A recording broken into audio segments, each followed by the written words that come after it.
Bill Thompson for Bolt Watch at Southbank. I'm speaking with Michael Kroger this evening. Mate, as a lifelong Conservative voter and an IPA member for about 8 years now, I'm very concerned about the state of play of Conservative politics in Australia. I was overseas for 5 months from March until August this year. I arrived back on the Wednesday and Malcolm Turnbull was knifed on the Friday. From my personal perspective, if I had known the effect my return was going to have on Malcolm, I would have come back earlier. Now, I always regarded Malcolm as a liner, a Liberal in name only. Mm-hmm. I was a fan of Tony Abbott.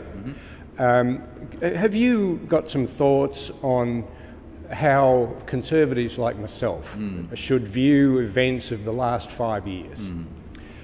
Well, look, I do, and essentially I'd say this, that as we know, we have a centre-right party. Yes. Normally we're successful with a leader from the centre-right. Absolutely. Many people thought Malcolm was a bit too much to the centre. Okay. I understand that, and that upset a lot of people, and we saw a breakout of votes to the right. So right.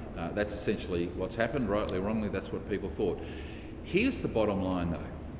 What really needs, far more important than anything you've just raised with me, is this. Yes. Where is Conservative politics going in Australia today? And the answer is this. The centre-right need to campaign on issues. Yes. We're on the defensive everywhere. Everywhere you look, the left have campaigns. Yes. They are running 1,000 campaigns. The only campaign we were running in forcing the tide of left fascism back is on Section 18C.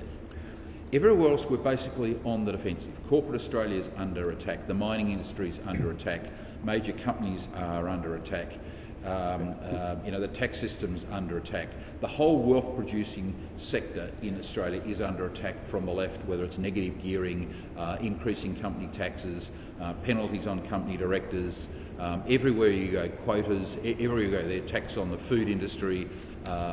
Everywhere you go, the left have a campaign to close something down or shut something down. Absolutely. Nick Minchin famously once said the strategy of the Greens in particular was to de-industrialise the West. Okay. And that's fundamentally what's happening. So the centre-right need to start 1,000 campaigns to push the tide of the left against it back. And one of them should be the ABC. So the bias in the ABC is an embarrassment to that organisation. Anyone thinks that Q&A is a legitimate, how the ABC continue to think it's a legitimate exercise of a cross-section of Australian opinion, it's a joke. I mean, many Conservatives, as you know, will not go on Q&A. I won't. Many won't. Right.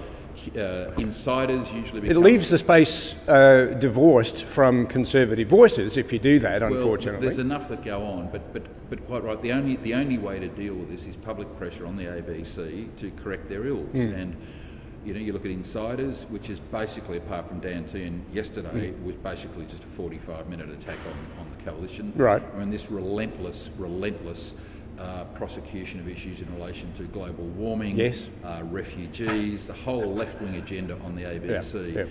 So the bias in the ABC has reached such a point where ordinary Australians should start demonstrating outside ABC offices.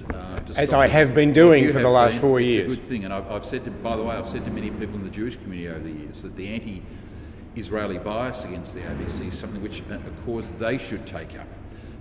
Because you're seeing, attacks. The reporting of the Israel-Palestinian conflict is not impartial, and any keen observer of it knows that. And the Jewish community itself needs to take up cudgels against the ABC on that issue. So I think there's now a realisation amongst people in the centre-right. The long answer to your question is, as I learned from the left at uni, if you don't fight, you lose. If you can spare me a moment, I went to see the movie The Insult last night, which focuses on the ethnic and religious differences in Lebanon, in Beirut in particular. And this is an area of the world that has been in turmoil for 70 years. And unfortunately, there are people on both sides who hate each other. and I don't see a resolution there. But it's a movie that is so distressing to watch, but I would recommend it to everybody to go and see the depth of hatred that some people have for each other over there. But the problem in this is that the Sunni-Shia conflict has been going for over 1,000 years. Indeed. And it draws Israel into this conflict, it draws the West into this conflict. This is one of the world's insoluble problems. Unless the Shia and the Sunni communities get together and stop killing each other. I mean, the thought that you can kill another Muslim because they're an infidel, indeed, is something which is causing, it's exacerbation of immense conflict in the Middle East. Mate, I observed the controversy over whether we were going to have a Royal Commission into banking and insurance from afar, and I accepted the notion that maybe we shouldn't go down that route, but the revelations that have come out have been distressing, no doubt. Now, I've been a banking customer for 40 years, and I've never experienced any of the stuff that people have complained about. But one thing that I would say, you mentioned kind of the attack on commercial activity and industry. The banking industry is one of the bedrocks of the Australian economy. It's a huge employer, it's a huge taxpayer, it's part of the superannuation benefits that flow to Australians.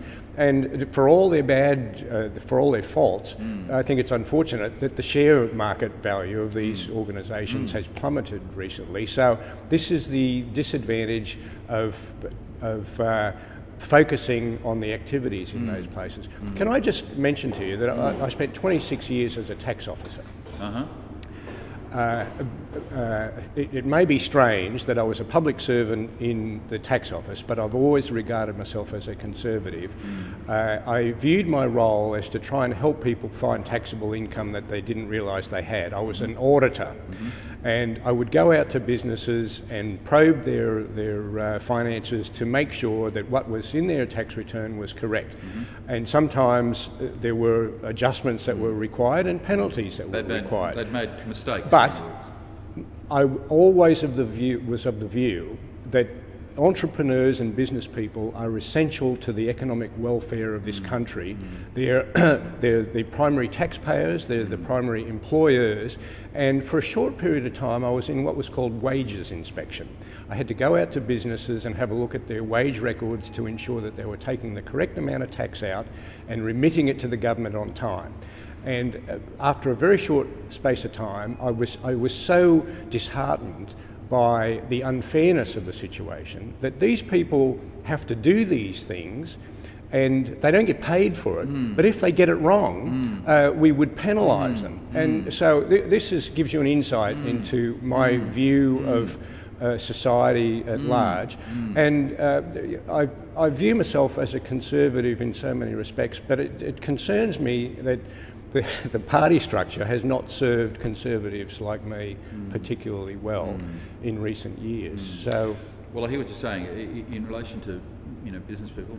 Most people starting businesses and developing businesses are trying to do the right thing. Yes. And I just simply say people that are risking their own capital, mortgaging their houses, putting their family's financial future at risk deserve our praise and thanks, and not the bucketing they get from regulatory authorities and particularly from the ALP and the trade union movement. These people drive this country forward, they employ people, they provide opportunities. That's why organisations like the IPA are important to support and encourage people who are going to risk their capital to develop this country. As to the point about political parties, look, things ebb and flow. Things ebb and flow. We went through a golden period with John Howard. We did. Because we had John Howard. Yes. And you'll never see his like. I think Scott Morrison is a fantastic leader for the country, and I am behind him 100%. Scott has started superbly. He's a mortgage-built liberal. Yeah. Scott Morrison is a mortgage-built liberal, and everyone understands exactly what that term means, and that's the type of person who will connect with middle Australia, low middle, class Australia in terms of their economic situation. Morrison understands working class people, he understands business people, and the wealth creators, the people taking risks, and that's the type of leader to take the Liberal Party forward. He started incredibly well, the polls are improving. Yep. He's already incredibly, far more popular than Shorten, although that too, the leadership rating is never one I've taken a great deal of notice of because that's actually factored into the 2PP. But if Scott Morrison continues to do well, who knows what can happen. It's 46-54 at the minute, but it's a long way to go to the election. Mate, I'm happy to let you go. Do you have just a moment more? The current controversy in the United States. I was over there for 5 months observing the absolute hysteria by the left against Donald Trump. They mention all of the things that he does wrong. Nobody seems to ever mention the fact that the share market has gone from 18,500 to 26,500, and I appreciate it could plummet tomorrow.